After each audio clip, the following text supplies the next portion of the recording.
To answer that question, I want to talk about dogs. We have a dog, he's a mutt. Some people like pure breeds, and pure breeds are great, and they're beautiful.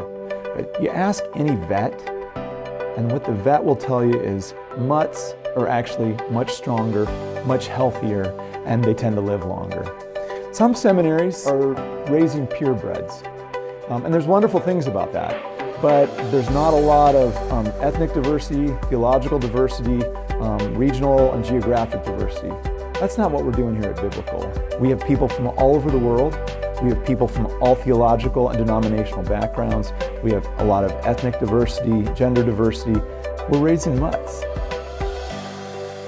In the urban context, more and more you're going to find that whether it's through new immigrants or refugees that have come and become neighbors around us, we have numerous opportunities to connect with people who are not only different from you, but who also have connections around the world, back to their own home communities. As a seminary and as a church in North America, we gotta think about the opportunities that we could be capitalizing on, that we need to take advantage of. We need to act quickly to make sure that we can make the most of the opportunity that God has given to us.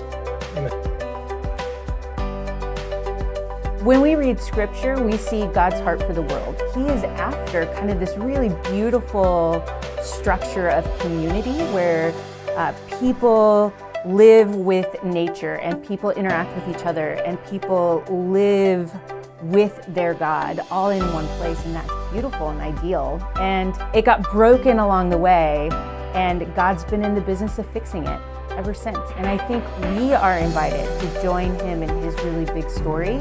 So I think we are invited to go and build the church because that's where God's heart is.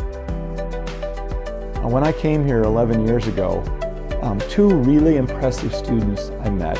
One was named Stephanie, another named Brian. Brian is now working with medical students in Nashville, Tennessee, and he is working with doctors and nurses and other folks that are going into the medical profession and helping them think about what does it mean to follow Jesus into the world. I think that's a really strategic ministry. Stephanie has always had a love for Africa, and now she is working with African Inland Mission, teaching folks in Africa theology and what does it mean for them to be, basically following Jesus into the world. These folks are training and equipping the church for the 21st century. This year for Giving Tuesday, BTS is holding the second annual One Day to Build a Church initiative. Held on November 28th, this campaign raises support for students preparing to build the church around the world. Mark your calendars. We hope you'll join us.